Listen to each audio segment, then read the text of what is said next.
was about this fake news. You were the subject of a fake news story. Oh yeah, what they say? I was running for president. No, I voted. No, what they say? You switched your support. I switched. Yeah. What do you make of all the fake news and it affects If you don't read the newspaper, you're uninformed. If you do read it, you're misinformed. So what do you do? That's a great question. What is the long-term effect of too much information? One of the effects is the need to be first, not even to be true anymore. So what a responsibility you all have to tell the truth, not just to be first, but to tell the truth. We live in a society now where it's just first. Who cares? Get it out there. We don't care who it hurts. We don't care who we destroy. We don't care if it's true. Just say it, sell it. Anything you practice, you'll get good at, including BS. You told me last night. Okay. But you heard me? No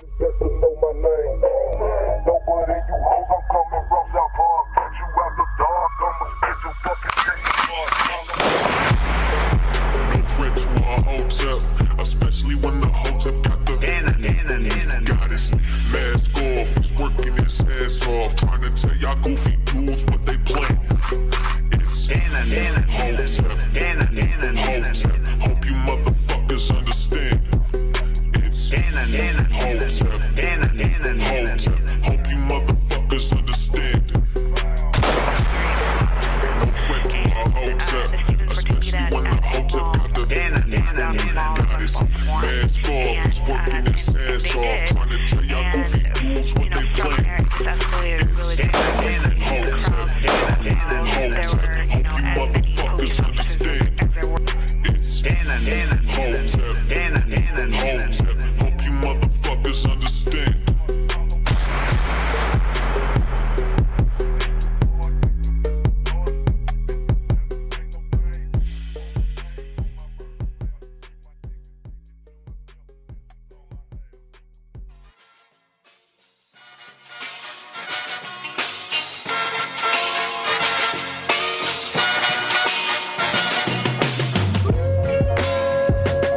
What's up, everybody? What's going on? What's going on? Happy Wednesday. Happy Wednesday. Welcome to Cannon Speaks.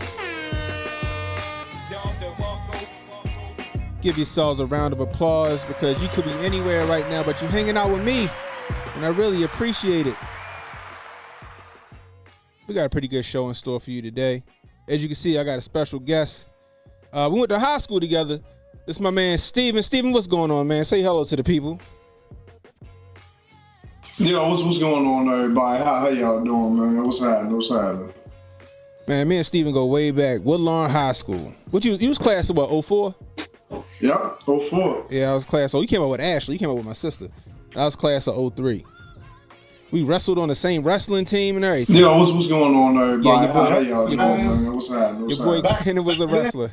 I'm gonna tell them the same thing I tell everybody. You was the strongest dude on the team. Believe it or not, this dude was the strongest dude on the team. You know, I ain't even gonna tell the other story that I know. Back then, I'm gonna tell them the same thing I tell everybody. You was the strongest dude on the team. I remember that story. Believe it or not, this dude was the strongest dude on the team. You know, I ain't even gonna tell the other story that I. Boom, there we go. Now it's no echo. We good. All right, so yeah, so the story that Steven talking about, I think I told the story on my stream actually, Steven. I never wrestled before in my life other than what I seen on TV. So my high school football coach told me that I could not start as his starting running back unless I wrestled for him. So I was like, all right. So then he said, you need to be in the wrestling room tomorrow. We gotta meet against, it was Walbrook High School, I think it was. So I go upstairs. I'm in basketball shorts, a beater, and some fucking flight posits. And he put me on the mat. He put me on the mat. I'm watching him wrestle. They put me on the mat, and I start wrestling this guy. We rolling, and then he went to take my back. Pause. And then I counted it. I counted it and got behind him, and I suplexed him on his neck and broke his collarbone. I suplexed this kid on his neck and broke his collarbone. I felt so fucking bad. His whole team tried to fight me. It was a whole thing. I remember that story. That's a true story, ladies and gentlemen. Like none of what he said is bullshit. That's all true. I was there. I saw it. I seen it. not seen. SEENT it. Man, I felt so bad for that. But yeah, man, those was the days, goddammit. Those were the days. Now these kids are soft, Steven. They soft now, man. The army. What are you like in ninth grade benching like 300 pounds or something? It was 250, but who counted? Like only ninth grade in the school benching like 300 pounds. That was like 4 of me or something like that. Two of me. Yeah, man, nah. You know, it was 250, but you know, who count? You know, I'll take the 300. I think 300. Coach Hart said it was 3. He'd be exaggerating. He also used to tell scouts that I was like 6'2", 240 pounds. I'm like, hell no. I said I'm about 6 feet, 195 pounds, 225 when I was a senior. He used to always big it up. But yeah, I was close though. We had some bench press competitions. I came close. I think my best bench was like 265 or 275 or something like that. I don't know. Maybe because I was short back then. You just look tall. I don't know. I don't know. Shit, but nowadays, man, these kids are soft, Steven. Man, like the Army can't even meet quota. They can't meet quota in the military because these kids can't pass the physical fitness test. They can't pass the physical fitness test. They can't pass the emotional background check or whatever that is. And now, like our numbers are in the tank as far as the military is concerned. Why do you think that is? Participation trophies. Good. I'm glad you said that. That's one. 2, what need do these children have to go outside now? They have no need to go outside. They got Twitch. They got these games. They can make money from inside without ever leaving their house. Why go outside and work out? You got TikTok. You got all this blah blah blah. What need do you have to go outside and actually be sociable? That's why a lot of kids these days now are like socially awkward because they have no need to go outside. They just talk on the phone all day through text, or they DM and all this other shit that they do. They have no real need to go outside and get tough. And the funny part, right? So my daughter, she was talking about her friends, and one of her friends was mad at her because they text so much that these kids don't understand gestures or voice inflections and stuff like that. So they're socially awkward around each other. I'm like, could y'all talk through? Like they'll be sitting there talking to each other and go blah blah blah blah blah, and they'll say LOL instead of fucking laughing, right? You know. And the whole time when they say LOL, they ain't even crack a smile yet. No, right, exactly. Just LOL. I'm like, gee, that's like y'all are horrible, you know. But these kids nowadays, they can't pass the physical fitness test. Not only that, like you got first responders. They're having a hard time finding talent. Again, kids can't pass physical fitness test standards. They can't pass the psych evaluations. Like my man Tyler Durden right now. He said it's SSRIs and Adderall style medication. Plus, we're fat. The U.S. is the more predominantly obese because look at what we do. Not only that, but like I said, like nowadays people can make money from behind a keyboard. What's the need of going to work like back in the old days? I remember when I first started, when I used to work in the jail, I was one of the only correctional officers that did not like the job and had to stay there. Mm-hmm. The other correctional officers, they quit and just left because they still lived at the home with mom and dad. I didn't have a mom and dad where I could move back home with. I had to stay because if I quit, I wouldn't be able to pay my bills. These kids these days, they don't have that type of pressure that forces them to stay at a job. If they don't like it, they quit and go back home to mom and dad, or they can just start up a live stream on Twitch and make a bunch of income where they don't have to work. And then you talk about this whole emotional shit. I get into stuff like that on my channel. I believe it's from the lack of dads. in the house. Mm-hmm. Speak on it, bro. Okay. The mother is the emotional support parent. Right. Up until the kids okay. The ancient Spartans, the mother had the child up until age around 6. Once the child was 6, the man took him out, taught him how to hunt, build, cook, survive, live, protect. The role of the dad is to add structure to the child, to prepare the child for life. Right. To teach the child how to operate strategically, not emotionally. If a child is raised with predominantly the mother in the house, all the child sees is how to handle difficult situations with emotion.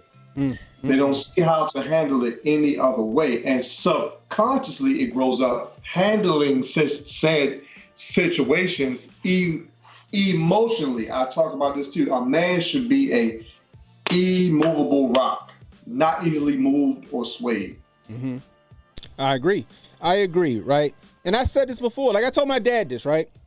I was like, Dad, because he took issue with it, but then he understood after the fact. So I was like, Dad, I couldn't come to you with like, oh, my girlfriend broke up with me and expect you to fucking feel bad or to empathize with me. I remember I broke up with this girl, right? A girl named Quan Wilson. I broke up with this girl. Well, she broke up with me, right? I'm moping around the house and shit. So my phone like, what's wrong with you? And I tell him like, yeah, Quan broke up with me. Well, he's like, what, you gonna go to the park and cry about it? Like he just went after me, right? And I'm like, damn, like you can't let me just feel bad for a second. You know, versus my mother who would have been like, oh, baby, it's plenty of fish in the sea. It's okay. You're young. You're still in school, blah, blah, blah, blah, blah. You know, things, you know, young love isn't meant to last. But, you know, my father was like, what you going to go? You going to go cry about it? What, you going to go kick rocks? You going to go skip rocks at the park and cry? You know what I mean? Like, that's, but, you know, that's that, you know, that toughness. Like, you know, that was his way of being like, boy, get your ass out my face. Get over that shit and go do something. Don't be around here, you know, crying over said chick or whatever. You know, you got stuff to do. You know what I mean? Like I was telling my daughter the other day, right? I was having a bad day on a Saturday, and she came in with some nonsense, and I was like, not today. I'm not for it, right? I had her off at the pass, Steve. I had her off at the pass. Before she could even get the whole, I was like, I'm not for it today. Not today. And then I apologized later. Right? And I was like, look, I said, I have bad days too. Right? I'm having a bad day today. This is happening. But I said, but I don't have the luxury of shutting down. Right? I don't have the luxury of shutting down. I still got stuff to do. If I shut down, y'all don't eat. The bills don't get paid. You know what I mean? Them Jordans you got on your feet, you ain't got them. You know, in spite of my bad, I got to toughen that shit up and I got to go deal with it. And I got to go do what I got to do. And these kids don't have that type of resolve anymore. The minute the going get tough, they clam up. And then they go, you know, I think like lock themselves in their room or whatever they do, right? You know, like I feel like these kids are becoming more emo than the emo kids back when we was coming up. You know what I mean? But like, but you're right about the father stuff. But go ahead. No, you're right, because nowadays more than ever, the fathers are absent in the home, and then even you have those dads that are present in the home but still absent, and they don't take the time to toughen their kids up. Stop letting them have the luxury of not doing certain things. Right. Just like you said, my kids do the same thing. I'm tired. I don't feel like this. I don't feel like that. I'm tired too. There's times where I go 2 or 3 days with no sleep. If I shut down, just like you said, we would be living in a cardboard box on the street. and then you talk to your wife about it or whoever else, and they'll say, well, the children of today aren't like you back in the day. They're not. They weren't raised like you were, and you can't be too hard on them because the social pressure of today might conflict with how you are, and it'd be looked at as abuse. And I'm like, man, look, I don't give a shit.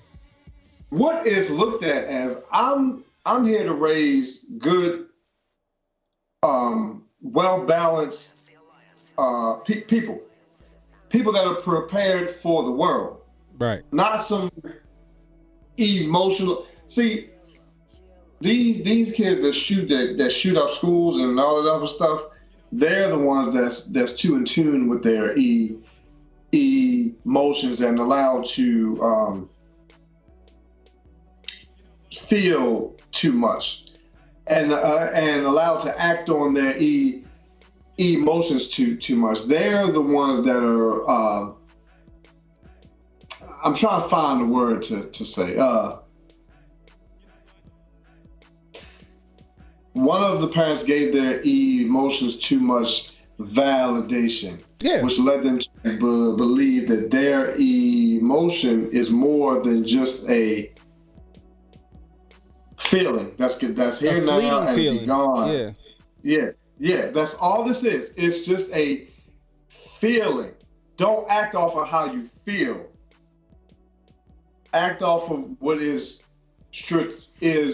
strategically right. Like this picture that I have in the background. I got this here because this picture speaks to me as it should speak to most men. Mm-hmm. Make your move strategically. Although life is a personal journey for us all, mm-hmm. life should be looked at as business. Don't take everything personal. Before you do anything in life, I always try to live by this.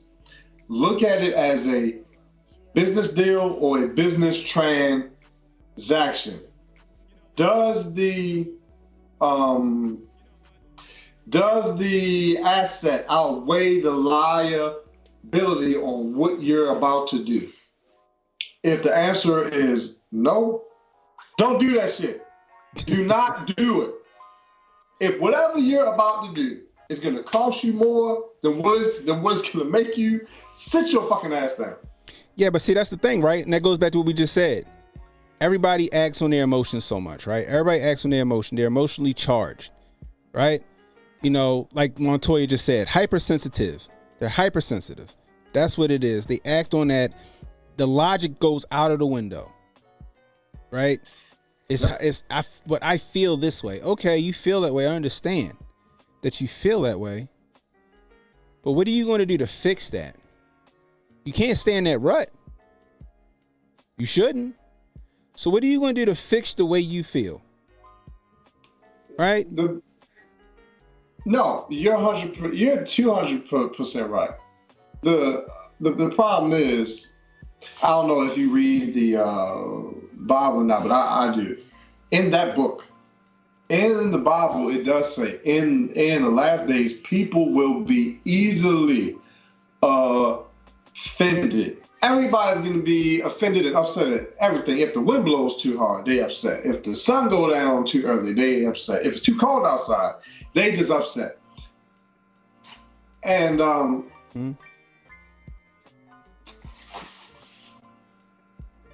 other thing is, man, even in like a subconscious way, because I like to study the mind, the brain. People are programmed in a subconscious, everyday, minuscule, minute way of saying and doing things. Like you've heard females talk.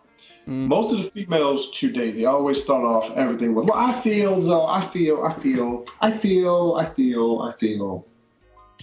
They say it so much to the point where men start saying that shit now too. I don't believe men should say that. Stop saying I feel. Just like they say, it's giving. Men should be saying that shit. That's a female It's thing. giving. You better ever see a man say it's giving. Shit, yo. He better. I hate when I hear men say that. Yo, It's stop giving. saying that shit. Just like they say, I said what I said. I heard men say that. Stop saying that shit. Men don't say that. Men say it's giving. Men say what they mean and mean what they say. I better not Men ever don't- see a grown ass man say it's giving. He better have Yo, extensions shit. and nails if he said that shit. I heard it. I've seen it on Facebook, Instagram. I'm like, yo, what you mean it's giving? I'm like, man, look, you a man. Act and talk as such. Oh man, that Then is this funny. whole I feel. Men don't you don't feel, sir. You think, you believe. I believe, blah blah blah. Or I think blah blah blah. Leave that feeling shit to them. Females think with this. Men think with this. Women feel their way through life. They feel their way through every fucking thing. That's why God made you the head, the leader. You use logic. You cannot lead a family or a household or a group of people based on how you feel, sir. You lead them based on sound, reasonable, logical decisions. Not how you feel. And I just think more men need to hear that. I don't understand why we getting swept up in this whole I feel shit when these females talk. But Yeah, Montoya says, she says, we think with our hearts, but not always with emotion. She says, don't get that twisted. So Montoya, she's one of the OGs of the channel. She's right though. I agree with her. So, and I get what you're saying, but women do think with their hearts a lot, right? But now it's starting to change. The dynamic's starting to change, and you're starting to see more men have that feminine energy, where women have to ditch their feminine energy, and a lot of women are starting to like exude masculine energy because they have to become, the dominant or the head of the household because of the emasculation of men, which is crazy to me. Like you see more men now being taken care of by their women, right? You see it now, and they're okay with that. Talking about the men, they're okay with being taken care of by their woman. You know what I mean? I got a lot to say about that. All right, first of all, let me introduce who I am and what I talk about.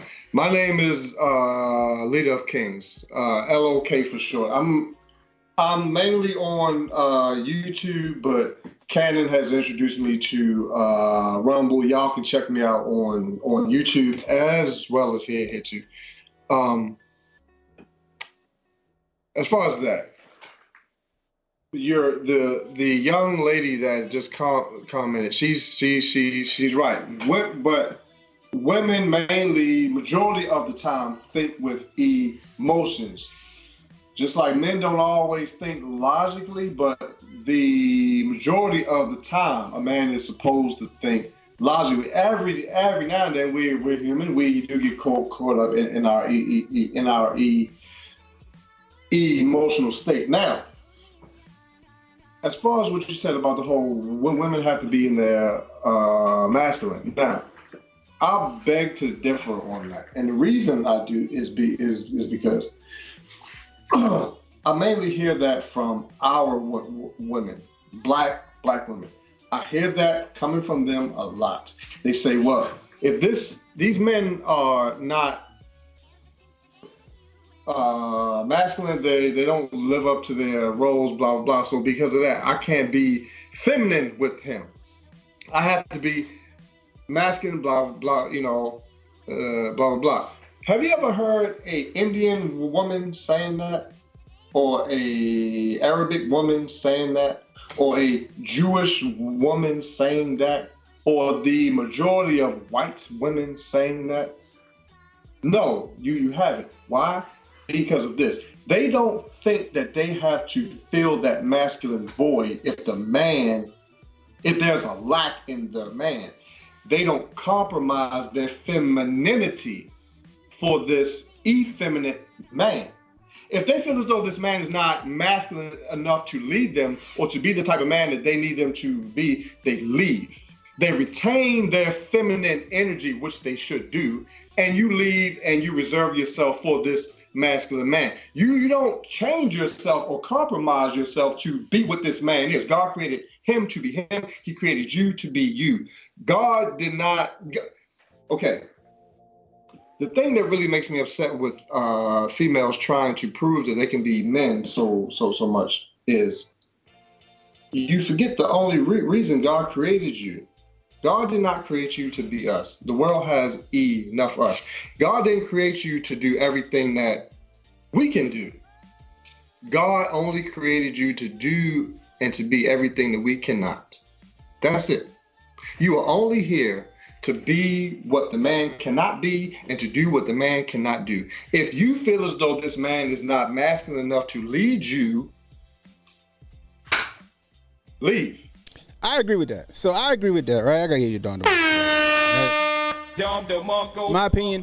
Now we have a lot of successful women, a lot of beautiful, successful women out here who pave their own way. They make, great money and stuff like that, right? They just have poor fucking taste in men, right? You know what I mean? So, and I agree with that. I know friends from high school who had babies by ain't shit niggas, right? Ain't shit niggas. Like to this day, they don't take care of their kids, right? You know what I mean? But the thing about it is, it's just like, how do you get them out of that rut? How do you break that cycle? Like, you're right about like other cultures, right? But at the same time, you got to look at the men of those cultures, right? Look at the Arab men, right? How many effeminate Arab men do you see, right? You need the yin and the yang. You feel me? You need that balance. So it's like, how many Jewish men do you see being taken care of by their wives or effeminate? You know what I mean? You got to look at those cultures versus here. And it's probably more to like, it's just Americanized men that sit here and they've been told that, it's the 21st century. The woman can be the head of the household now. I can sit home and play PlayStation and eat up all the food and burn up all the electricity. She going to take care of it as long as I give her that good D. And that's what a lot of guys think. You know what I mean? And then, but you have some women that can't shake those guys. Now, I remember some years ago, I was listening to a psychiatrist and she said that women have an emotional attachment, like a strong emotional attachment to men that they sleep with. So when they sleep with the man, especially if the sex is good, that emotional attachment is like fucking duct tape. You know what I mean? Like crazy glue. And it's tough for a lot of women to break that bond, even when they know the man is not right for them. But, okay, you said a lot. I'm trying not to forget everything. Now, if I do forget, just I got you. Remind me. We have to come back to the men want to be taken care of. The men, and the men want to be taken care of, and the emotional impact on women. Now, what I want to deal with first is on my channel. My channel is geared towards men. All right. So on my channel, I always say I am always on the side of men. But before y'all take that and run with it, I'm gonna tell you what that means. I'm on the side of men. That don't mean I'm gonna always say the man is right. Right. I'm on the side of the man, meaning if you're wrong, I'm gonna hold you accountable for it, and I'm gonna teach you or help you fix that. Mm-hmm. I'm gonna help you build yourself up. I'm always on the side of the man. If you're wrong, I'm gonna tell you, yo, bro, you're wrong. Men don't do that. Yeah. Don't think I'm gonna, So going back to what you said, you're right. Look at the men of these other cultures. Black men are the lowest earning out of every race. The lowest. We earn the least. You grew up here your whole life, and I talked about this on one of my other videos. You don't buy nothing. You don't own a store. You don't own anything. These Chinese folk, these Asian folks, these Spanish folks, these Arabic folks come over here and build a gas station on your block. Yeah. You go in there, they tell you, hurry up and buy. And what does your clown ass do? You hurry up and buy and get out. And the next day, you come back. You go and patronize their store on your block. They are capitalizing off of your land. These men are the men that God created them to be for their families. They are in a position where they can lead their families. So before you tell a female that she needs to submit to you, you have to be a man worth submitting to. Exactly. You have to be that guy. If you're not that guy, don't come over here and say, hey, LOK said. No, LOK ain't say shit. LOK said you need to be the man that you were created to be. Because you're not going to get the type, you don't attract what you want. You attract what you are. Yeah. So if you're not that type of guy, you're not going to attract that type of woman. God is not going to lead that type of woman to you if you're not the type of man that can provide for lead her to prosperity. Right. That's that on that. What's the other? You said, okay, the men want to be taken care of. Check this out. First of all, I'm gonna tell you this now. Never have I ever in my life, I'm gonna say it again. Never have I ever in my life lived with a female. I am vehemently against that. A man should not live with no female. She can live with you. She can come live with you, or y'all can get a place together as long as your name has holds some type of weight on that lease or that deed. Don't ever live in no female's house. Why? If you piss her off and she tell you to leave, you gotta get the fuck out. You gotta fucking leave. If she tell you to sleep on her couch, that's what the fuck you gotta do. Sleep on her couch. I'm gonna tell you this. Somebody told me a long time ago. No, when I used to work in the jail, somebody asked me, yo, why do you think most of the girls that we work with want the inmates and not us? We got good jobs and blah blah. Why do you think these girls go for these type of guys that don't have a job, that's in and out of jail? And I said, the answer to that is, very, very simple. They're intimidated by you. They know they have control with these guys. Females, at the end of the day, even in the Bible, I know I relate a lot of stuff to that book, even though a lot of people don't believe in it, but the Bible is life, and life is the Bible. Bible, basic instruction before leaving earth. That's what the Bible is. Bible, basic instruction before leaving earth. It's the blueprint to life. Even in that book, it talks about, God said to the female, you will seek to rule over him, but he will always rule over you. People always want what they know they don't have. People always want to be what they know they're not. Just like in school, it was always the broke dude trying to flex. It was always the weak dude trying to be hard. It was always the dude that wasn't about that life trying to be. It was always the dude that didn't get no box, that was trying to act like he was the smoothest player in the school. No. Always, it's like that.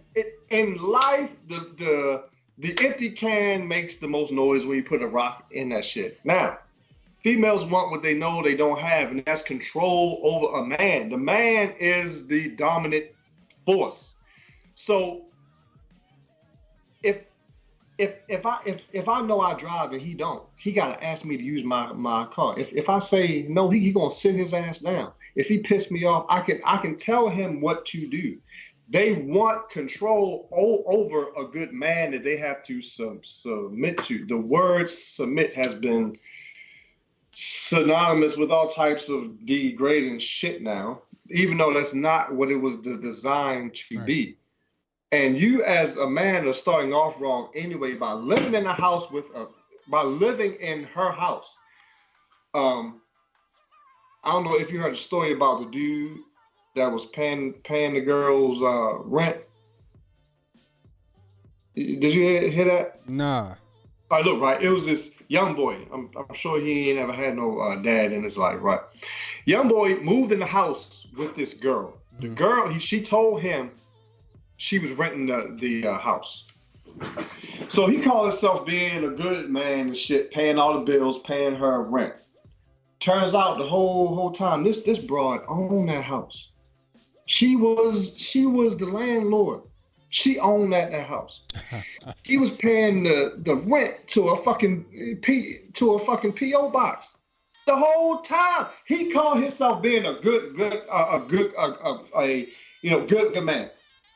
Motherfucker, if you are that good of a man and you can afford to pay this broad's bills, you can afford to pay your own and live in your own house. Stop doing that shit. Don't live with no female.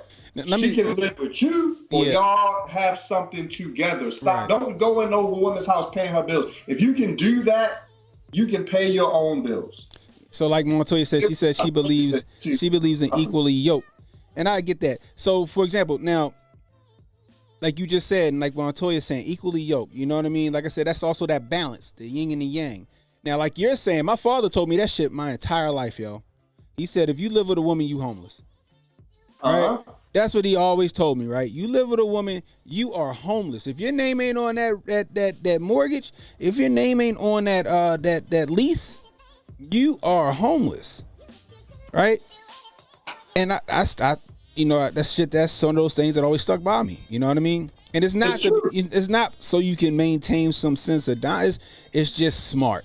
It's just smart because you don't, you know, arguments happen, things happen, and you know.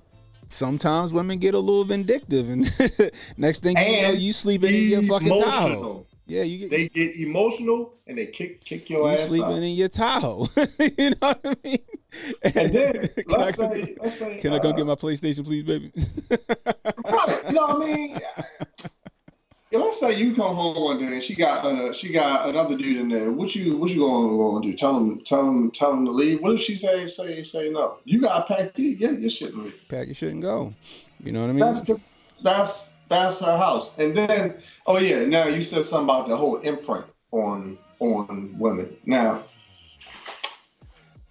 again, this goes back to that same book. Okay, The Bible does say, your desire will be for him. Eve's desire will be for her husband. A lot of women mainly give me pushback on what I'm about to say, but in every relationship, the woman should love the man more than he loves her. If the man loves the woman more than she loves him, we all know where that normally goes. Just look at Will Smith and Jada. Come on. I mean, she see you as, listen, women will never say it, but they see you as a noodleback simp, a man that is weak and not worthy of respect. If you are, she sees you as her lapdog. The man is not supposed to love you more than you love him. The man is supposed to be focused on his purpose. You're supposed to be his helpmate. We see where everything goes when the man caters to the female more than she caters to him. And I'm going to tell you something else. A woman will never say this, but if you put her before your purpose in life, before what you're supposed to be doing, she will not respect you. She'll lie to you and say, oh yeah, no, baby, I do, yeah, blah, blah. Bullshit. A woman is attracted to a man that is worried about the important things, that is worried about the blood of their survival, what is important to their... A driven man. A driven man. A guy that's driven by they cater to that man. They want to be with that man, the man that has something more important than her on his mind. They don't want no man that before she even finished sending the text, you respond to her. Oh, hey, baby, what's up? Man, shut up. Yeah, no. That's not, nah. No, I got you. Okay. And females, they'll never say it, but they want you to make their mind wonder a little bit. They like mystery. If they know what you're doing every day or all day or where you're at, they don't have to think that there's a chance that you're with some other woman. They'll never tell you this, but they don't like that either. because no woman wants a man that other women don't want. They'll never say this stuff. But if they believe that they have to stay on their P's and Q's to an extent, they will act a certain way. I get what you're saying. Huh? I get what you're saying. So it's like, if the dude is overly like, he breaking his back, bending over. And I'm not going to say this for every woman. Some women really do appreciate a man that's going to go out of his way and break his neck to make sure she good. But you do got a lot of women who take advantage of that and don't respect the man that will do anything for them, but be more drawn and attracted to the man who I guess, what's the word? Disregards them, I guess you should say. You know what I mean? Like you said, that now it's like, it's almost like a, hold on, wait a minute. You know, why isn't he after me? Why isn't he, you know, going out his way to take me to these restaurants and all this other stuff? You know what I mean? Like, think about it like this. You ever, me both was young around the same time. You ever been talked to a girl? You were the nice guy. You were the guy that cared for her. Yeah. But she went back to her ex-boyfriend that would whip her ass. It's just like that. They don't care about the guy. It's just like, all right, you know you're supposed to drink water, right? Water is good for you, but you love Coke or, you know, Pepsi or something. You just like how it tastes. It's not good for you, but you like how the shit tastes, how it make you feel. That nice guy is the water. That bad guy that don't give a fuck about you, he's the guy he's the Coke. Mm-hmm. He's bad for you, but you like how he makes you feel. You like the rush that he gives you. He keeps you on edge. You like how he's not swayed by how you feel all the time. You like how he keeps you on your toes. Just shit like, just, you know, I'm trying to find the words, but that's the basis of what I'm trying to say. No, I get what you're saying. Now, this is my question, right? This is my question. It always goes now. What we're talking about with the way it always goes both ways as well, right? Because men definitely can do the same thing. You know, can get the same way. Now, this is my question, though, right? This is my question. Should they bring back the dowries? Should you bring back a dowry? So before you ask for a woman's hand in marriage, you gotta break out that dowry and prove your worth to her or her family, her dad. Remember, the dowries are paid to the dad. You know, before you go. Familiarize me with that. So a dowry is like so like, let's say you went to your wife's father and said, I want to marry your daughter. And he goes, okay. Before I say that you can have her hand in marriage, you need to bring me these things. And you provide these things to her father. You know, it might be a fucking Rolex watch and, you know what I mean, shit like that to prove that you can take care of his daughter. That's what a dowry is. You think they should bring back dowries? So bring him back some type of gift. Some expensive gift to prove that you can take care of his child. Mm-hmm. What if you got the money at that particular time to buy that, but you don't have it in the long run? Because, you know, Kevin Samuel said a high value man is a man that makes six figures on a prolonged basis. So let's say he just has that income at that particular time, but he's not a good manager of his income. He can't sustain that on a month to month basis basis. Does that, just because you bought me this, does that mean that you're equipped enough to take care of my child? Or just because you have income, does that mean that you have good leadership qualities? Just because you have income doesn't make you a good dad or good husband. That was going to be my point. That was my point I was going to make. Shout out to Montoya. You like have a wonderful evening, Montoya. I appreciate you swinging past. I love Montoya. She always had great input, man. You know what I mean? You know, like she, I love how she, she always pushes back if she pushed. You know what I mean? But that's what you need, though. You need somebody. You don't need somebody that's gonna just go along with whatever you say. You need somebody just like her that's gonna give you some type of pushback and stretch your mind. And believe it or not, I'm gonna tell you this. I know a Jewish gentleman that told me in their version of the Bible, I think it's called the Talmud. Yeah. Talmud. He said, in our book, it says Eve was made as a helpmate for man.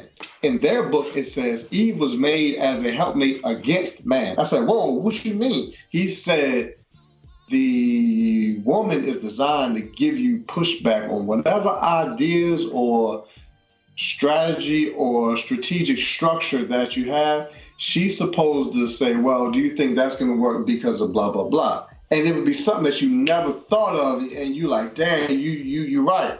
And that'll help you fix whatever flaws that you have in your plan, whatever chink that you have in your armor. She's there to get, I guess, kind of like chin check you to make sure straight, or to give you a different perspective on things. So this young lady that you just said was on here, she's doing what she should do as a good, supportive woman. Yeah, that's what she do. I love it. Salute to Montoya. Gotta give you the Don DeMarco. But so, man, it's fun. So, tell the people where they can reach you again, where they can find your content. Y'all can find me as on YouTube, Leader of Kings on YouTube. Also here on Rumble, Leader of Kings. Just type that in and scroll down. You'll see a white LOK with a black background. Yeah, I'll pull it up real quick. Hold on. Let's see. I just did a video the other day. I'm gonna make one. I got a new one that I'm gonna put out soon about the whole Will Smith and Jada thing, man. It's just real sickening how she's doing. But I mean, men need to understand too. When women are by nature high pergamous. Oh yeah, that's me, y'all.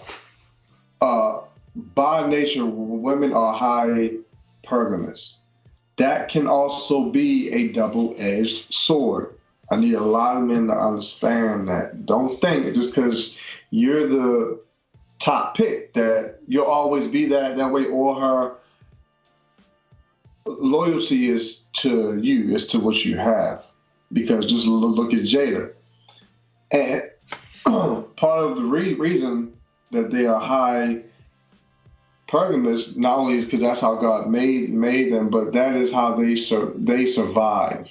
Females survive by being high pergamous, just like men survive because we know how to war, we know how to hunt, kill, cook, build. That's our way of survival. Females bear children. They have to provide and take care of these kids. How do they how do they do that? By going with the most socially high social status man that can provide for them. If push comes to shove, look at Jada. Ain't no way you can tell me that Will Smith stayed married to her for the public image of just being married. Ain't no way. She over here slobbing on this guy August, and you staying married to her because you want everybody to see you as her man. No, that man don't want to pay her. He's worth a lot more than her. Look at it like this. When was the last time you seen Jada in any type of film or acting or working? Because she know if that man divorced her, she can go to court and say, oh, I don't make as much as him. And he got to pay her. Women are strategic.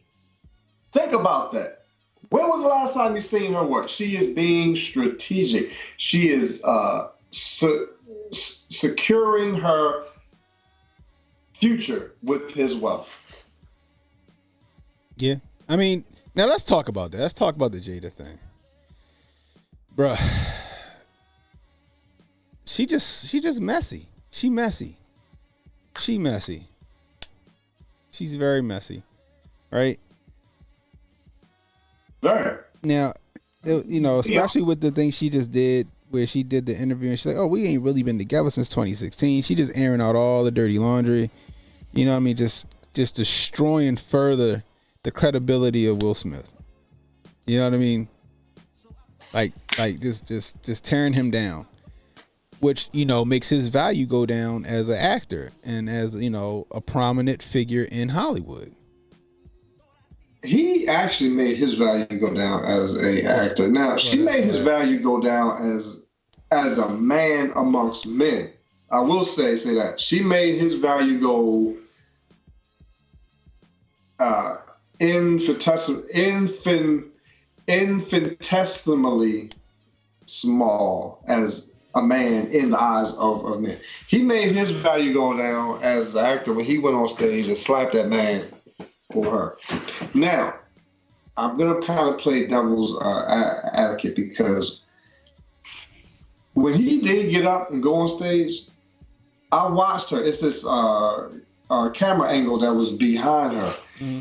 The way she laughed when he hit him, she later said that she thought it was a skit. She didn't know it was real until he came back and sat down. The way that she kind of laughed, the words of the mouth will always lie, but body language never lies. If you know what to look for, body language never lies. Yeah, you seen Will Smith laughing, and then when you saw her face turn down, you knew she was pissed. Yeah, I think that's when she knew it was real, because she said, Will and I haven't called each other husband and wife since like 2016. He said, keep my wife's name out your effing mouth. She was even surprised that he called her that. Like, they don't call each other husband and wife. I don't know what exactly was going through Will's mind when he was trying to prove, but Jada did say it was something from way back that Will was upset at him about it from, I don't know. But it could have been an overcorrection. It could have just been an overcorrection. You know what I mean? And then he just went the wrong way. A lot of people lost respect for him when that happened. Yeah. A lot of people lost respect for Will Smith when that went down. You know what I mean? Yeah. But yeah, Will was even laughing after the joke. And then when he looked at Jada and he saw that she wasn't fucking laughing, and she looked at him like, you better fucking knock that fucking smirk off your face. That's when it looked like he was, you know what I mean? He kind of like, it was an overcorrection on his part where he thought he had to make, I guess, it right for him laughing about it. You know what I mean? The shit was fucking funny to me. But she messy, and if that's the case, he should have like, I don't know, he should have left her alone a long time ago. Now, I don't know the particulars about their relationship. I don't know if maybe Will Smith was out here doing his thing and it pissed her off, and then she was, who knows? All I know is now she just being super messy, and it's ridiculous to me. But this goes back to what I was saying. Well, actually, I didn't say this part, but I did videos on this. Fellas, listen, one thing about women, you ever heard it said that a female knows if they're gonna have sex with you within like the first like couple seconds? Mm-hmm. Females have a strong vibe and antenna on them, based on how you shake the hand, how firm your hand is, by the tone of your voice, by how you carry yourself, how you are. They know if you are a sucker or not. They know if you got a backbone or you are a noodle back or not. They know coming in the door. A woman sees her scent coming down the street. She see you a mile off. Jada knew Will Smith was weak. When you come in, you can always turn a no into a yeah. You can't turn a yeah into a no. Do you see this picture? This fuck. What the fuck? Yo, who did that shit? Did you do that? Nah, my man Emmanuel in the chat sent it to me on Instagram, yo. I fucking almost fell off my seat a few seconds ago. That shit is hilarious. So did you see what she said? Did you see what she said when she said that? I guess she tried to say Pac had proposed to her or something, but he was in Rikers or some shit like that. Like she was bragging on. She was bragging about all that shit. Somebody debunked it. It was like, nah, he wasn't in Rikers from the time frame you said he was. That shit made me. That's she pulled a Kamala. Oh man, that shit is fucking hilarious. That's funny.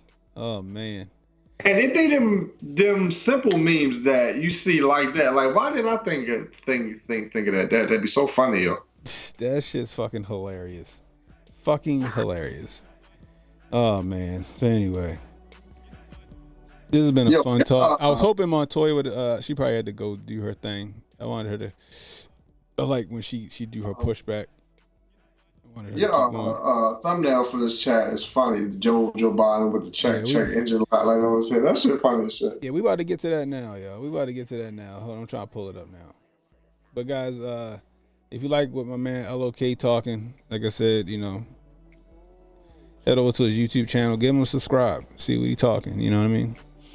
So. Yeah, man. Just go ahead and check me out. If it's something that y'all rocking with, go ahead and listen. If not, hey, I mean, no hard feelings. Everything is not for everybody. Everybody ain't everybody's style. That's fact. But yeah, man, y'all need to come into the relationship a certain way. You need to be a sturdy framed man.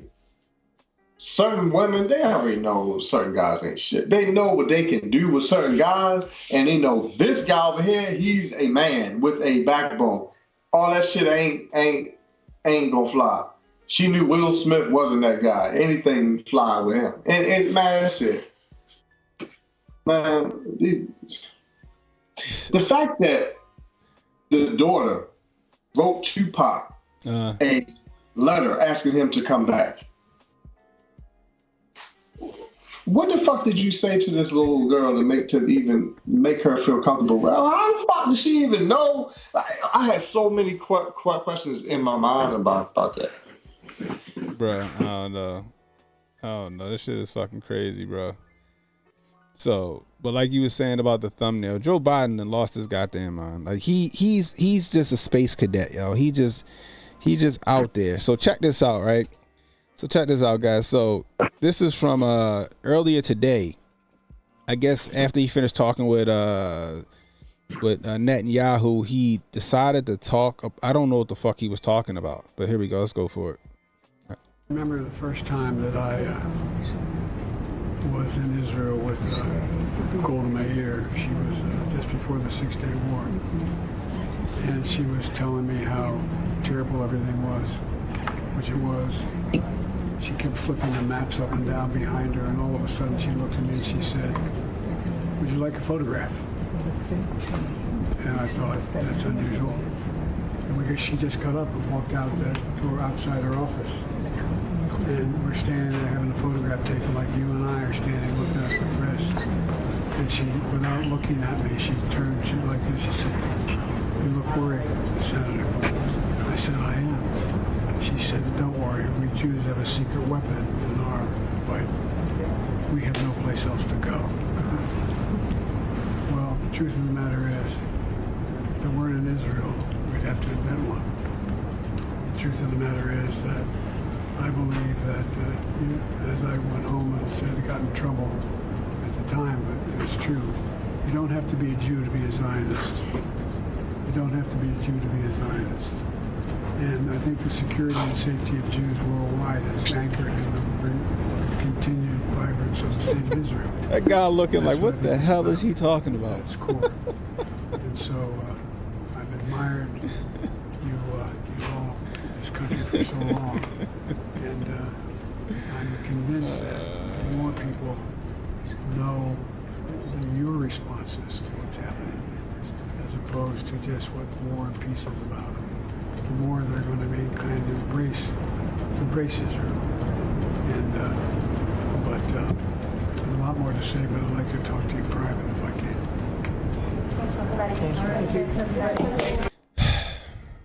I don't know what the fuck he was talking about. I have no I don't clue. think he knows what he was talking about. I don't know why he's talking so. Where you been at, Monique? We needed you earlier. We need you to be in here with Montoya. So I like getting like the women and the men's opinion, especially when we talk about this stuff. This first time, we talk about masculinity and femininity and stuff on this channel. But anyway, yeah, I don't know what the fuck he was talking about, yo. Like, and nobody stops him.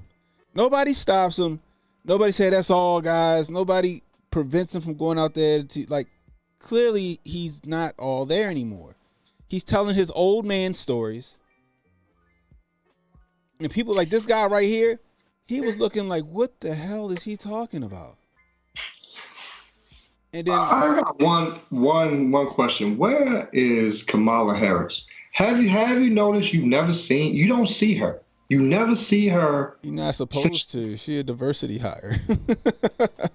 That makes me so angry with our people. We will vote because of color, the color of your skin. We will vote you in. Everybody was so happy she was the first black female, this and that. Where's she at? What has she done? Where has she been at? You got him on here. At least she could come and help make some sense of what he's saying. He ain't even. Monique says she's quiet quitting. Yo, I don't know. Like I said, she was a diversity hire. She was made to just be in certain pictures and be at certain events. She's not made to be taken seriously or have any real role. They said she was in charge of the border, but nothing happened with that. She's supposed to be the new, I guess, for lack of a better term, gun czar. That shit ain't fucking. Who knows the fuck going on with that? She's just a face. She's just a face. She's a black face, allegedly, even though her mother is Indian. You know what I mean? But she's a brown. She's a brown face. Just for photos. That's it. That's it. To say that this just to fill a quota. You're not going to see anything from her. Is it just me? Or now I know you dive deep into these type of topics. Did you hear that she has something to do with the covering up of the Biggie Smalls and Tupac murders or something? Like she has something to do with that. Did you read that? I didn't read that. I don't know. Now she was around back at that time. Like Google that. Like check that out. She has something to do with that. Like I'm gonna check that out. I never heard that. She had something to do with Tupac's murder. Like the detective and the police that was involved in that case. She has something to do with them, or not finding the evidence, or something like that. Like she goes way. I don't think she was the DA in Cali yet. Huh? I don't think she was the DA in California yet. She may not have been, but I read that she has something. She was involved in that case. Okay. Go research it and see though. I could be wrong. Maybe it was some crap I read, but I read she had something to do. I didn't dig too far into it, but that's just what I like surfacely read. Emmanuel said there's only so much a good throat can fix. Robert Banks called her heels up Harris. No, that's true though. I did hear that. I did. I don't know if it's true, but I heard she did suck her way to the top. I don't know. Yeah, she was busting Willie Brown, the fucking mayor of San Francisco. He the one that gave her the DA job. She was busting Willie Brown. It's interesting how all this stuff kind of runs deep. Like now, I'm about to say something. I'm sure you know about because I don't know too much about this. But did you read or did you ever hear that every United States president? What the fuck? Hey, look, y'all don't make fun of my damn text tone. All right, that is a text tone. That is not. I do not have AOL now. I don't know if you ever heard it, but every U.S. president was related. Like they had the same bloodline. Did you read that? Yeah, they all go back to King John, except for Trump. Yeah, and exactly. Everybody except Trump. That's why they don't really like Trump now. And one other president, but I forgot which one it was. I'm gonna ask you this. I don't know if this is like taboo to talk about on live, but who do you think Barack Obama's dad is? I think it's the guy in Kenya. I think it's the Kenyan guy. But his grandfather was definitely CIA with Bush Senior. We know that. All right. I'm gonna tell you this now. Y'all, nobody on this live, nobody has to take my word for it, but go do the research for yourself. Right? I know who you're gonna say. Go ahead. So, Barack, people, okay, it's been said that Barack Obama. Yeah, go ahead. Huh? I'm gonna let you go ahead. Go ahead. They say that Barack Obama's father is Malcolm X. People call me crazy. I'm not saying. Well, if you research it, it's more proof that he is than that he's not. Why do you think Donald Trump came out and said he wanted Barack's birth certificate, not to prove that he was a U.S. citizen?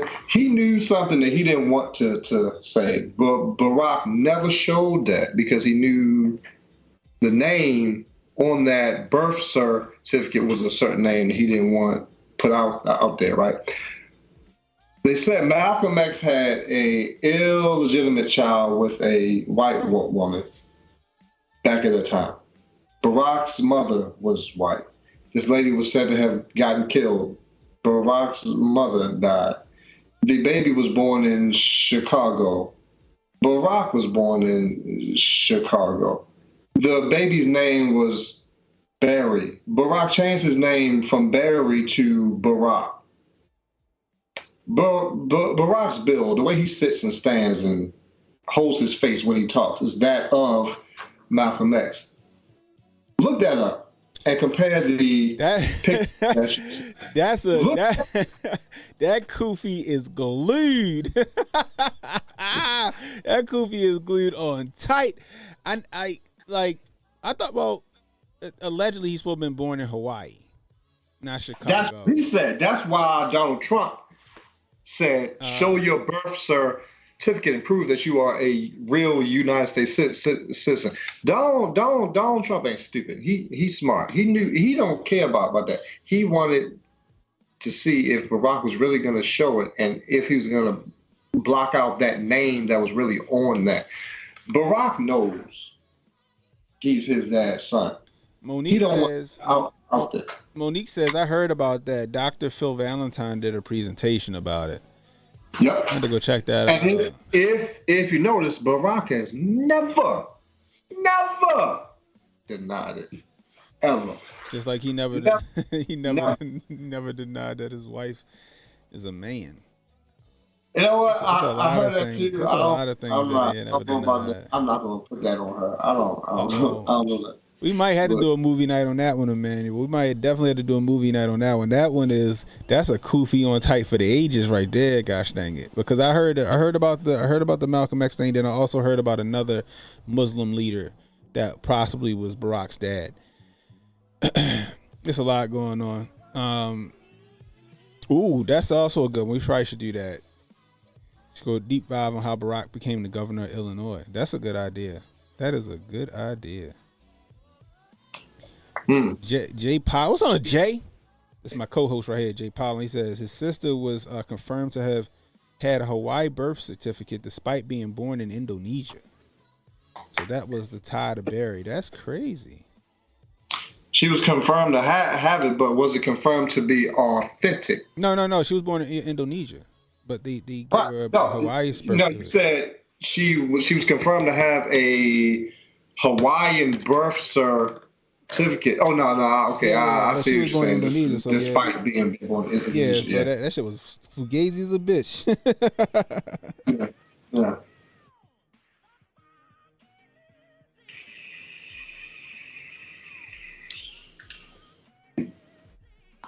Now,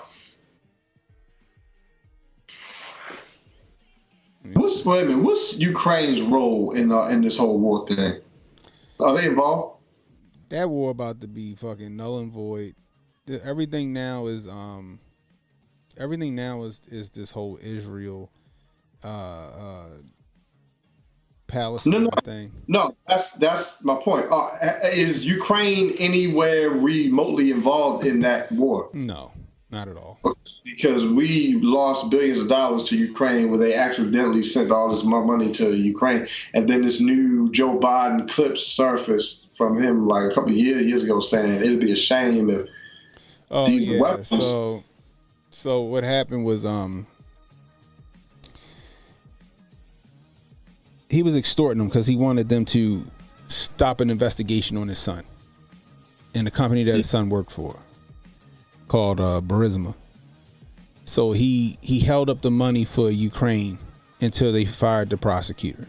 They fired the prosecutor and then they got the money. You know what I mean? So that was the issue. Donnie T was trying to expose it, then they impeached him over it. Come to find out, it was the truth. It was the truth. Now, allegedly, the whole Ukraine war, they've been laundering money. They've been laundering money with all the money they've been sending. They sent almost $1 trillion over to the Ukraine, but they've been laundering that money. Now it's to the point where,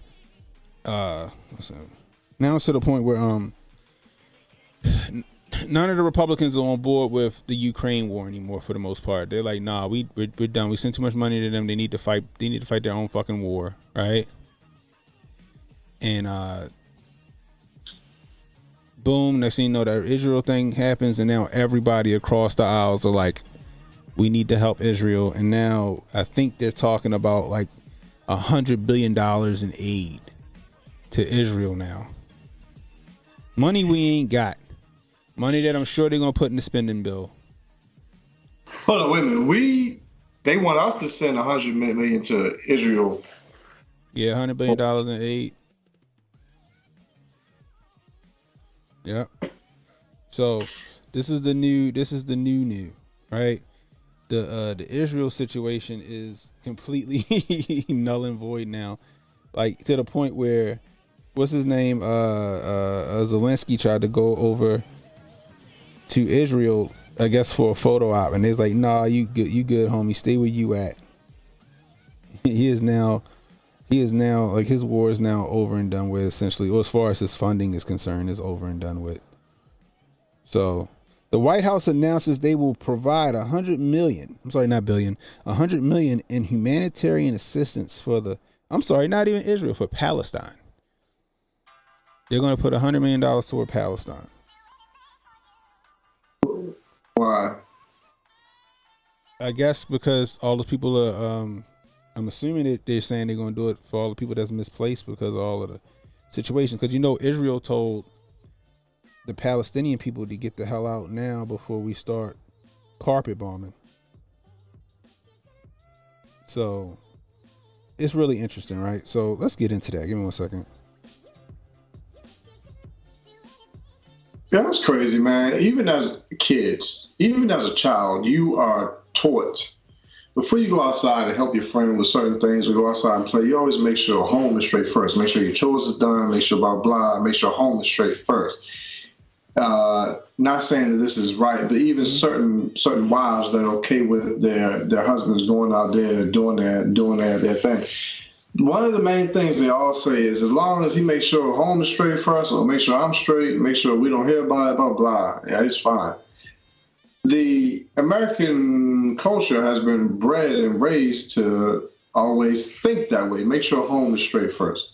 But you got your U.S. president, the leader of your nation, making sure everywhere else is straight first before the homeland is. Yeah.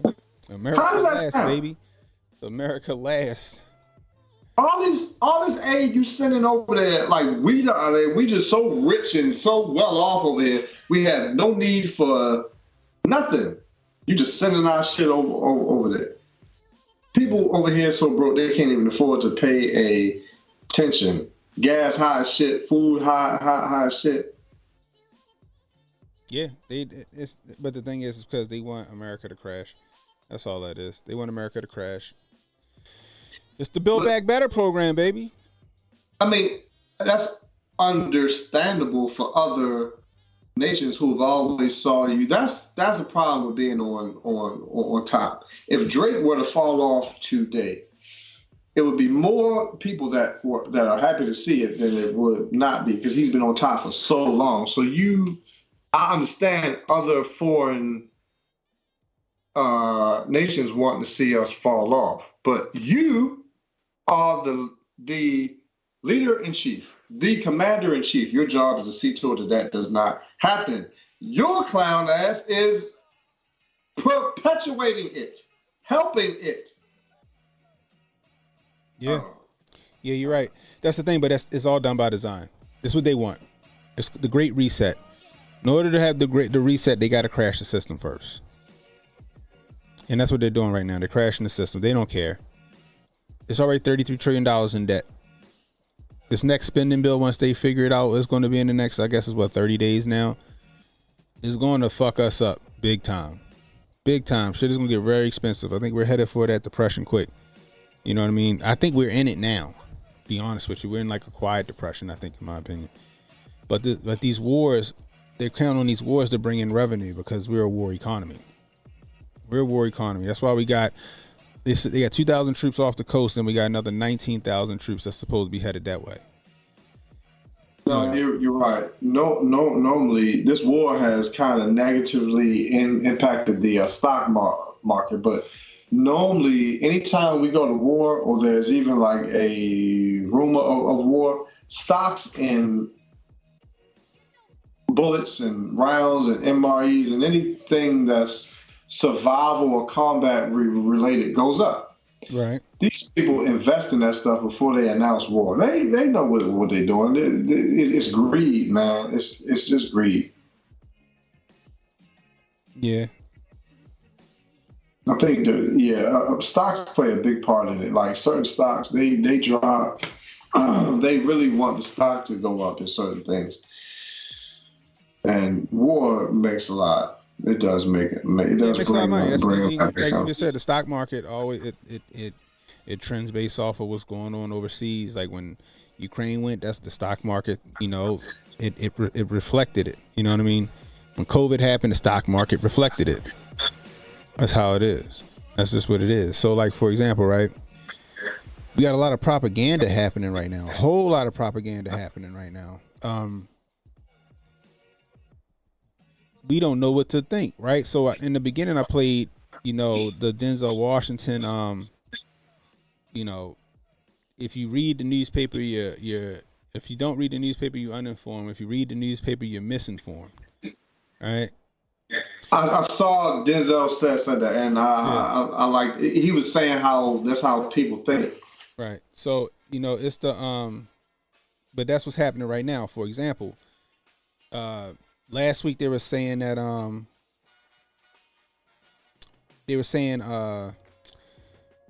these babies got burnt up, right? All these babies got burnt alive or whatever and beheaded. Come to find out, the story might not have been entirely true. Nobody, they start walking it back. They start walking the story back. Now, they had a story saying that this hospital got leveled. 500 people were killed from an Israeli missile to this hospital in the Gaza Strip. Again, news wanting to be first and not checking and not waiting for the information to come out. Come to find out, Israel didn't launch a missile at this hospital, allegedly. It might have been another group, and the hospital is still intact. It hit the parking lot.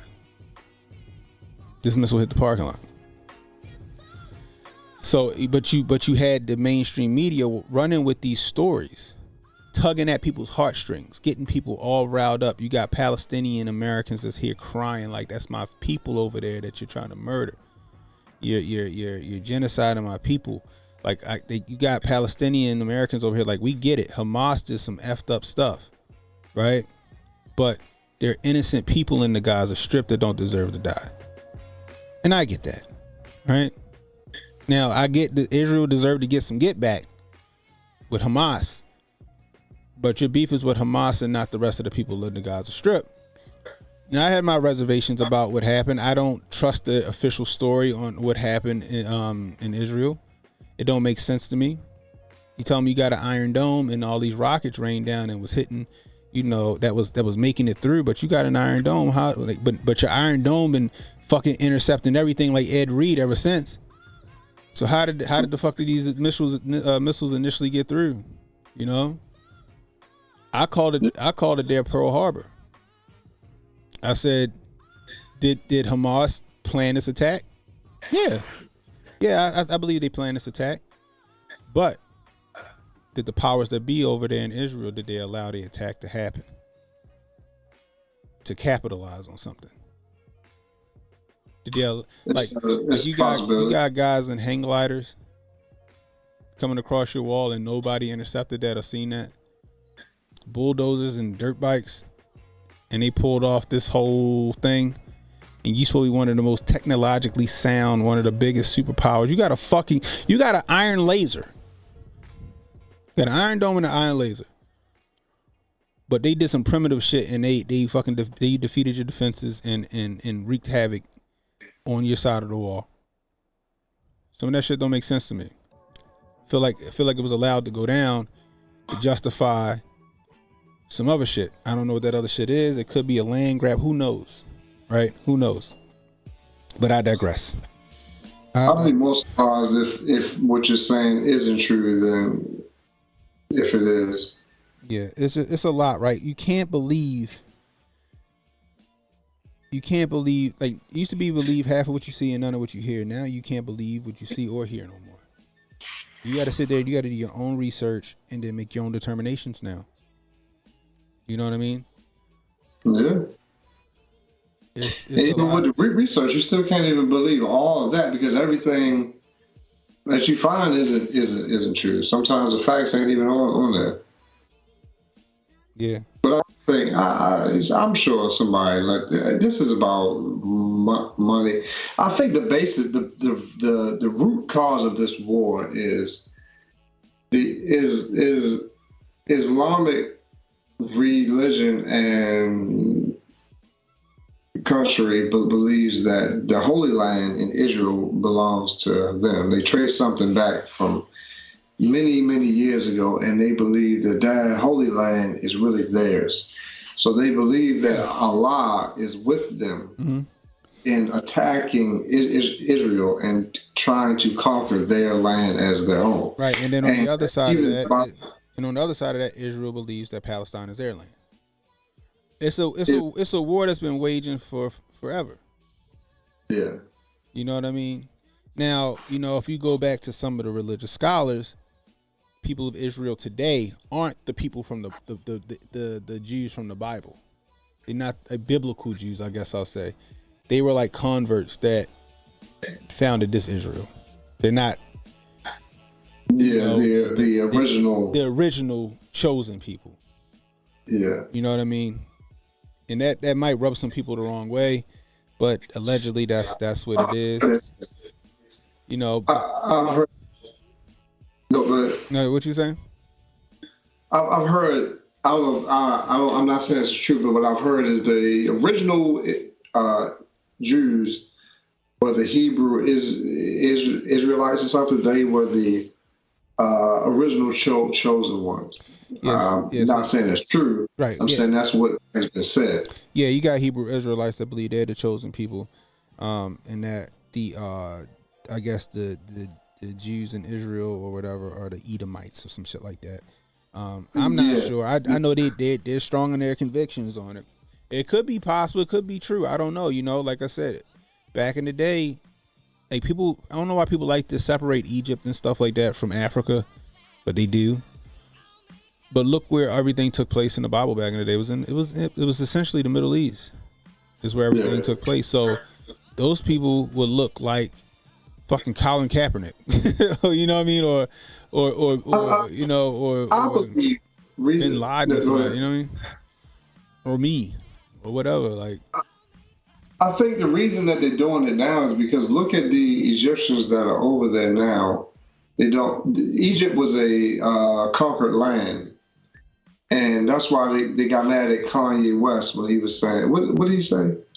He said something. What are you talking about? Kanye West, he said something about Egypt. Egypt those aren't the real Egyptians there. Something Kanye said, and they told Kanye, don't come over here to Egypt. What was it? Wait a minute. Was it Kanye or was it Kevin Hart? One of them. Somebody in the chat. Who said something about Egypt and they told them not to come over there? What was it? Kanye West or Kevin Hart? I think it may have been Kevin Hart. Yeah, I'm not sure.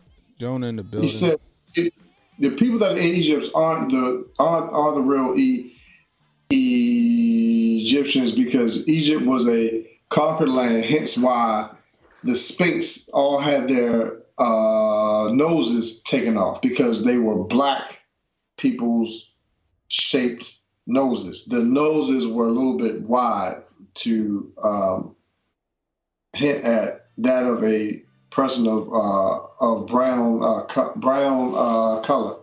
So because of that, if they taken off the noses, they're trying to separate all that African culture and everything black from Egypt. So it would make sense. But I'm trying to figure out who that was that said something. Emmanuel said he's pretty sure Kanye got shit for saying the pharaohs were black.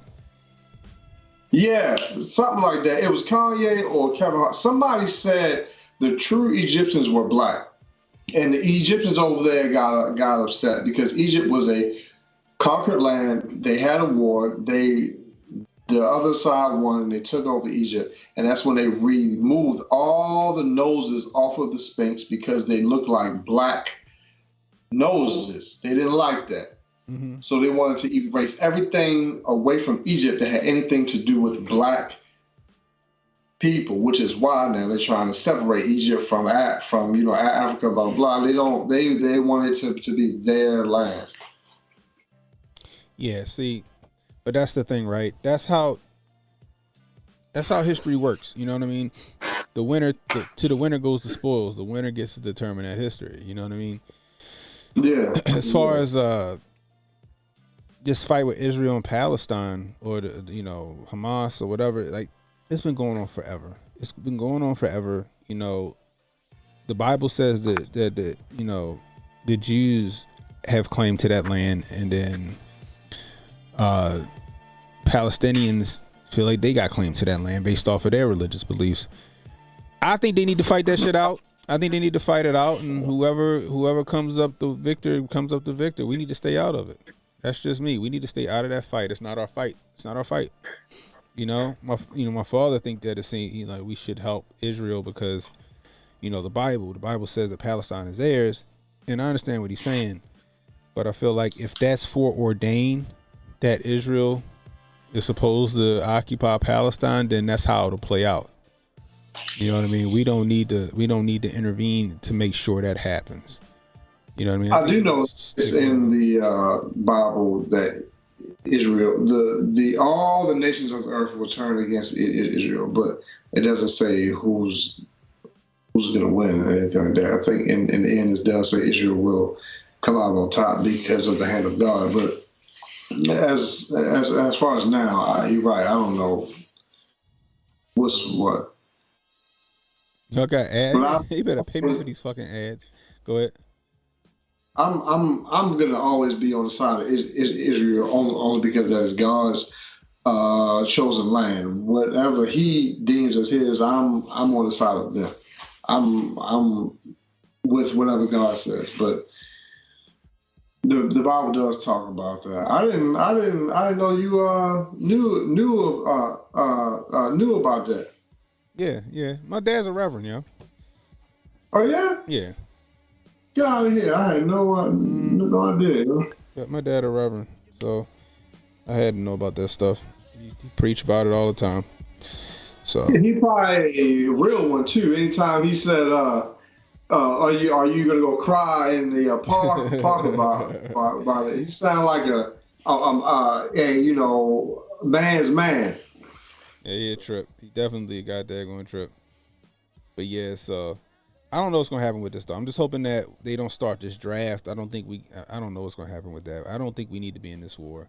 I think that Russia and China are making deals while all this shit, everybody's distracted by this. I think that Taiwan and them need to I think Taiwan and them need to be on the lookout, because while everybody in the rest of the world is distracted by this Israel-Palestine thing, I think they're sitting ducks. You had Putin in China yesterday, meeting with Xi Jinping. They've been fucking being all nice and chummy. I don't know. It's gonna be really interesting to see. It's gonna be really interesting. All I can tell people is like, just be prepared, because I think the more that this conflict wages on over there, the more it's going to divide a lot of people here, because people are already taking sides. You got people already ready to go out and fucking pitchfork mob one another, whether it's the Jews or the Palestinians, or any Muslim. You pick a Muslim, what I mean? They don't. It's just, you had the little 6-year-old boy that got stabbed to death over this. Yeah, I was just about to bring that up. Some sad shit. 6 years got stabbed. Like, where was that? My wife told me about that. I didn't catch the story. Where was that? Shit, let me look it up. I forgot. And then I heard a lot of the Jewish community, they're not even coming out the house. Yeah. Like, he's 6 years old. I think he got hit like 25 times. In Illinois. Chicago is the seat of Satan anyway. 26 times. Got stabbed 26 times for being Muslim. Which is sad. Yeah. Sad. Really fucking sad. How did that even happen?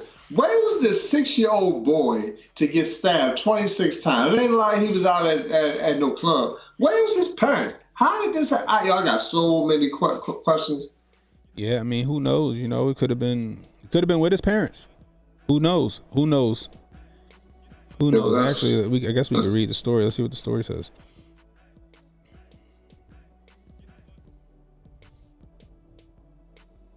His mom couldn't go to his funeral because she... What? 26. A 6-year-old Palestinian American was stabbed 26 times for being Muslim. Police say mom couldn't go to his funeral because she was stabbed too. So there you go. I guess him and his mom was together, and she got attacked first, and then she probably was helpless against trying to help her son, which is sad. It's fucking sad. But you're going to see more of this shit. You're going to see more of these things. You're going to hear about more of these things happening as this conflict wages on. That's just my opinion on that, and it's sad to say, but you got to protect yourself, man. You got to protect yourself at all times, people. That's why I did the stream I did last night. That's why I did the stream I did last night. Say it again. I was about to say, I'm one of those people that read deep into stuff and want to know the who, when, where, why. Did they catch whoever did this? Like, where was this at? Like, I just be... I feel you. My mind goes down like rabbit holes when I hear about that type of shit. Let me see. Ads. Let me see.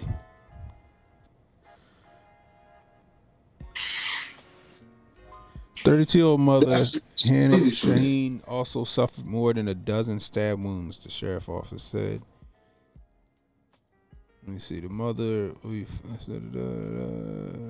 The attack is now being investigated by the Department of Justice and Hate Crime. The incident cannot help but further rise the fears of Muslim, Arab, and Palestinian communities in our country with regard to hate-fueled violence. Don't look like they caught the man.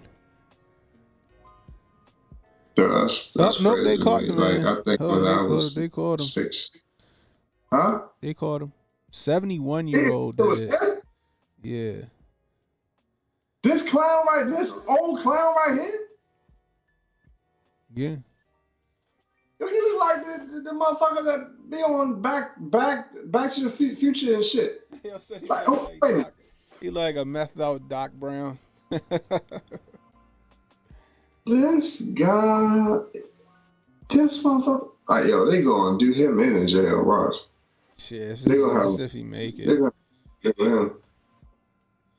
Jonah's the master researcher, yo. Jonah's the master researcher. Joseph M. Zuba. I guess that's how you say his name.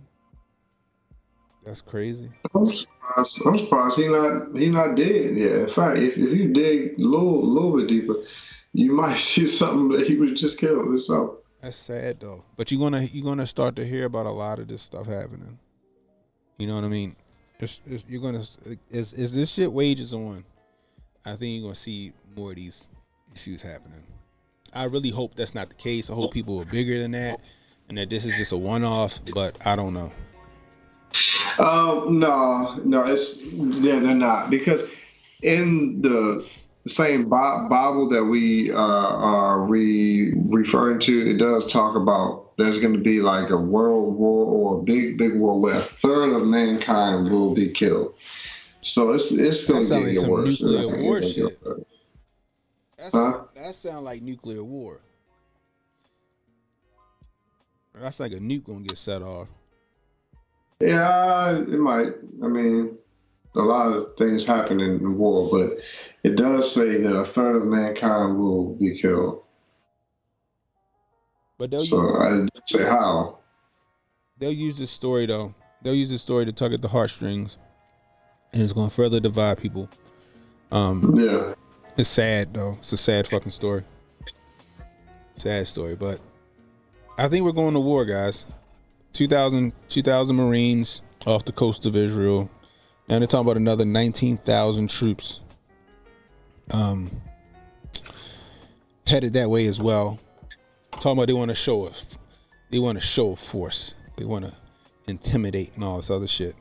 Okay. Show force for who? For what? And intimidate who and why? They want to try to intimidate Hezbollah and Hamas from waging war against Israel, which is too late. The minute they fired the first shots, it was a wrap.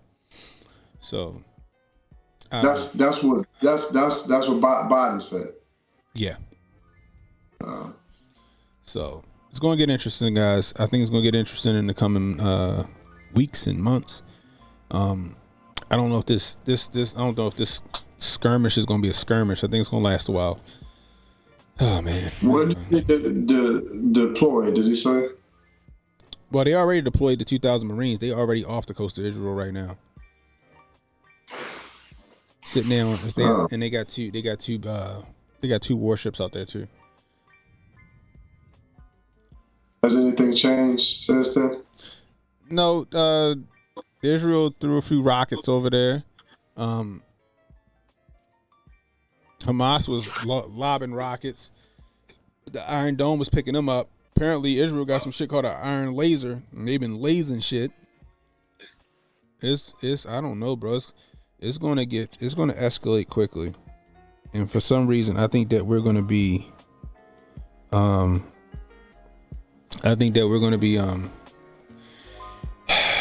in the middle of it.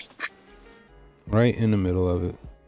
And I think they're trying to increase the age for the draft if they decided to do a draft. Increase the age to what? To 40. Oh no, hey man, you better get out of here. Out to 40. It's gonna be interesting, guys. It's gonna be interesting. Is the law still in effect? If you're your mother's only child, you can't go. Is what that was a law back in the day. Is that still in effect? Yeah, I believe so. I believe that's actually a thing. But they might fucking suspend that shit too. I don't know. Yeah, I was about to say they known for they make shit work for how they want. 19,000 troops on site in surrounding bases. 2,000 getting ready. 2 carrier groups in the water off the coast. 45 bases in the region had a 30% uptick in delivery traffic, thanks to Senator Loki. Man, that's some stats for your ass right there. That just tells you right there that they preparing to fucking throw down. They preparing to throw down.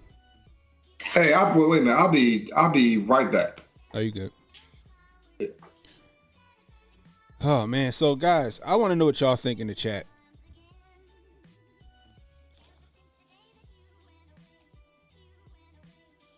You think America jumps in this? You think we gonna go back to? You think we gonna get a draft? We gonna go back into the draft? That's what I want to know.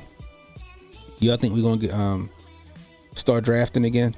I hope not. Especially if they increase the age to 40. That means my old ass, my fat ass gotta go and put some boots on and shit. But it's sad though. Like you see the propaganda being pushed. You see the news. The news is all for one side. You know what I mean? They're not being fair and balanced or unbiased. You clearly see the bias in the news. Like I said, with this story about the hospital. The story about the hospital, they couldn't wait to run that story. The story was fucking wrong. And they still ran with that story. Because you know why? Anything to get clicks equal pay, so they don't care if it's right or not. Right. Yeah. So, and we already know it's just like those people that you work with, right? At work, everybody got that one person that worked it don't want to work. Then you got the ones that wants to work. They don't care if the work is right or not. They just want to do something. Then you got the person over here that wants to make sure everything is done right. Yeah. Roy Benson says either Trump or DeSantis will send us. Oof. Justin Illusion says you better embrace that bipolar affliction. Ah shit, that is hilarious. But we'll see what happens, guys. All I can say is keep your head on the swivel. Watch out for that tail wagging the dog, because that's what's happening right now. There's a lot of propaganda going on in the news. The information war is one of the most important aspects of any war. And whoever can win the information war will win. It normally wins the fight. So, anyway, that's all I got for you guys tonight. Hello, K. I appreciate you, sir, for jumping on with me. No, man, I appreciate you. No, no problem. I just wanted to give you a little bit of exposure for people who like that type of content. Head on over to his channel. Again, I'll show you what the channel is. Let me see. Yeah, y'all, it's Leader of Kings on YouTube. Also here on Rumble. On there, my channel was geared towards men. Not to say that females cannot tune in. Of course you can. You are all welcome to, but it's mainly geared towards men, and it's mainly geared towards helping men become better men. And the reason that I call myself Leader of Kings is because what do men normally refer to themselves as? Kings. Everybody says I'm a king, I'm a black king, blah blah blah. What are you a king of? Every king has a kingdom. What are you a king of? You're a king of yourself first and foremost. You are your kingdom. Build yourself up and help another king build his. So since y'all are kings, I'm here to help y'all with that. So I do also believe that men need a safe space to talk to. Men need to be around men. iron sharpens iron. Men need to be around other men. Men don't have anybody to talk to because when you go to work, you're expected to do a job, right? That's right. Your boss don't care how you feel. Yep. When you come home, your kids expect you to be daddy. They don't care how you feel. They want this, they want that. Your wife expects you to be her husband. She expects you to be a man. Your friends, when they need you, they need to talk to you. They expect you to be a advice-giving, listening ear. Everybody expects you to be a certain thing. When your wife gets scared, when your kids get scared, who do they call? Daddy. When they need somebody to talk to, they call daddy. Who do you call as a man? Who do you have to talk to when you need somebody? Who do you call? Jack Daniels. Huh? I said Jack Daniels. hey, look, man, I'm not gonna lie. I had a few some of the earlier Tuesdays. Man, I was shit, man. Boy. But no, who do you call? Most men die by suicide over females. Not because of them, but most men, because of the weight that we carry around, men kill themselves because they don't have nobody to talk to. You are looked at as weak if you cry. You're taught you're weak if you cry. If you show any sign of emotion, you're looked at as weak. Who do you talk to? Nah, man, men need somebody to talk to. So that's what I built this for. Because most of the guys that I talk to out here in the street, they all say the same thing. They all want to reach the youth. That's cool, but how can you pour into the youth from a empty cup? Who's helping you? Who's helping you become the man that you should be to help this young boy become the man that he should be? That's what this is for. So y'all go ahead and tune in if you care. And this is what I was saying. This is from Breitbart. Evidence: Palestinian terrorists, not Israel, hit hospital in Gaza. And they didn't even hit the hospital. It was the fucking parking lot. Hospital's still standing. So the whole 500 people thing may or may not be a lie. Did they make a post about this to correct anything that they said? Or they just nobody walked it back. They let that shit ride. They let that shit ride. Nobody walked that shit back. Nobody walked that shit back. They just let that shit ride. And they going to continue to let it ride because they got a narrative to push. So, hold on. What the fuck is this, Emmanuel? What you send me? Oh, goodness gracious. So, Emmanuel said, what you say, yo? Emmanuel said, when they send y'all to war, this will be me. So, I'm going to leave y'all with this. Oh, man. So, that's it for tonight. If you're new, hit that like, hit the subscribe button, hit that notification icon, guys. Please share this stream, let people know we're live. Catching the replay, leave a comment. Let me know how I'm doing. We can use that constructive criticism. Anyway, till next time, it's CannonHotep saying be safe, stay strapped. Don't miss. I'm going to leave you with this. I'm sorry.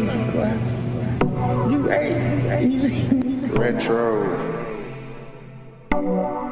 Please come home. I got beans and bologna. Please come home. I got beans and bologna.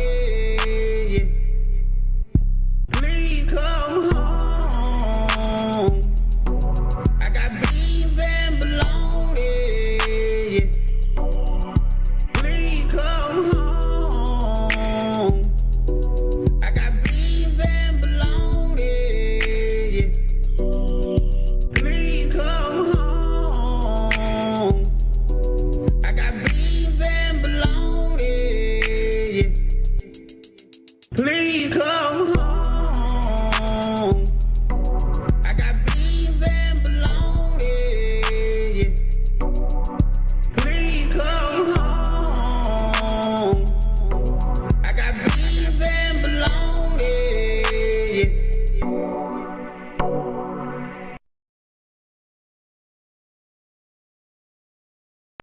relax and take notes. Niggas need to wake up. Niggas need to relax and take notes. Niggas need to wake up.